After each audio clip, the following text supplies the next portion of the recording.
আমি যখন আশা করি না যে আমি বলে ফেলবি কক্সবাজার যাবো। আমি আপনাদের তোমার করলে আমি বলছি আমার বাইককে খায় তাহলে আমি যাবো।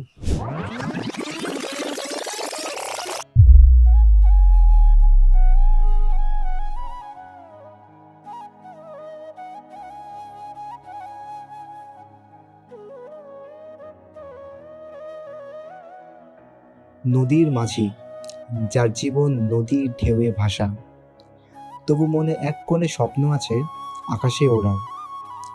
নদী যার ঘর, জল যার পথ, তবু তার ইচ্ছে একদিন ছুঁবে আকাশের পথ।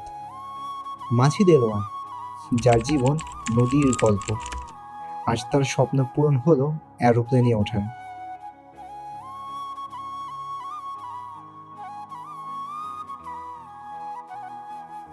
দেলোয়ারের মতো অনেকের জীবনের গল্প কখনো নদীর ঢেউয়ে বাধা পড়ে থাকে। মাঝে মাঝে ছোট স্বপ্নগুলো আকাশে উঠতে চায়। আমাদের গল্পের নাম দেলোয়ার, একজন নদীর মাঝি। নদী তার জীবনের প্রতিচ্ছবি, তবে তার হৃদয়ের গভীরে ছিল আকাশে ওড়ার একান্ত ইচ্ছা, আর সেই স্বপ্নকে বাস্তবে রূপ দিয়েছে অ্যারোম্যান।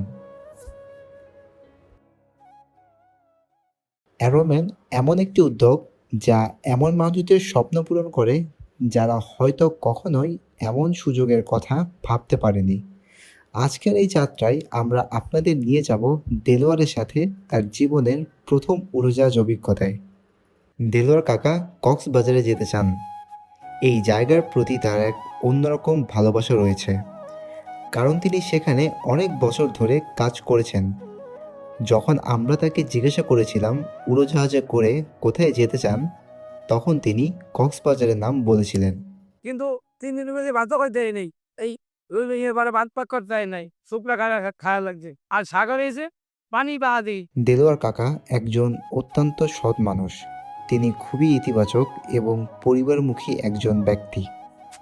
3 ছেলে 3 মেয়ে, বিয়ে শাদী ইনশাল্লাহ ছেলেদের। মেয়েকে বিয়ে দিছি আর ছেলেকে বিয়ে করেছি।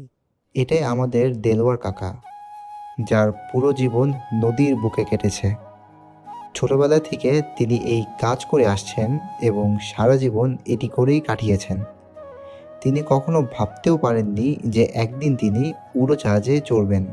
এই দেখ, আর আল্লাহ বলে যে বাইকে যদি থাকা গেল বাইকে যদি থাকা গেল উঠলাম। আমরা এখন কক্সবাজারের উদ্দেশ্যে যাত্রা শুরু করছি।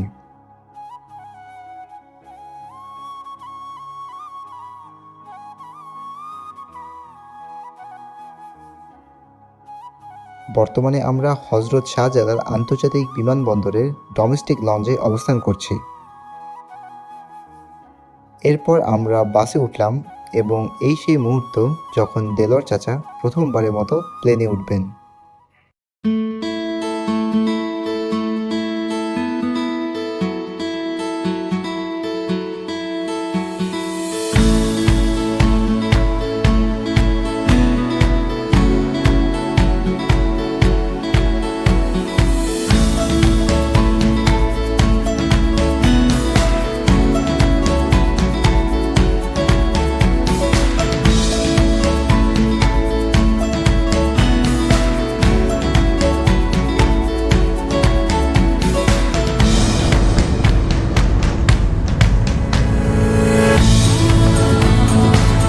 পৌঁছানোর পর আমরা পৌষি রেস্টুরেন্টে কিছু খেতে গেলাম। এরপর আমরা চলে গেলাম সমুদ্র সৈকতে। এখানে কাকা তার পুরো দিনের অভিজ্ঞতা শেয়ার করলো। আজকে মনে হচ্ছে আমার ভালোই লাগছে। আর আমি যখন আশা করি না যে আমি বলে ফেলবি কক্সবাজার যাবো। আপনার যখন আমি প্রথম বলছিলাম যে প্লেনে এরকম চলবেন, তখন আপনার কি মনে হচ্ছিল? আমার মনে হয় যদি আমি আপনাদের তোমার করলে আমি বলছি আমার বাইককে খায় তাহলে আমি যাবো। সমুদ্রে মনে করেন বহুত কিছু ভালো লাগে, পানি আছে, মনে করেন মাছ ধরে মানুষের স্কিল বল আছে।